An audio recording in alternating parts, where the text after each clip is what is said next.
Hello everyone, welcome to this video, and in this video I'm going to show you how you can unlock your SIM card lock on iPhone. So we all know that when you restart your iPhone and you have a SIM card lock, then every time you restart your iPhone you basically need to unlock your SIM card again.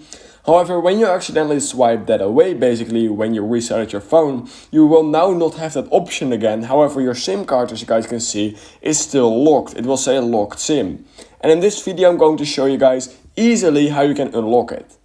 So what you simply need to do is open settings on your iPhone like this. Once you've done that, head over into mobile services. Once you've done that, click on the SIM card you want to unlock, so mine is right here. And once you've done that, go to the bottom at SIM pin. Once you've done that, simply type in your SIM pin, it's really easy. And basically once you've done that, you will be able to unlock your SIM pin just like this. And then you have some options right here. And that's basically how you can unlock your SIM pin when you accidentally swiped it away when you rebooted your phone.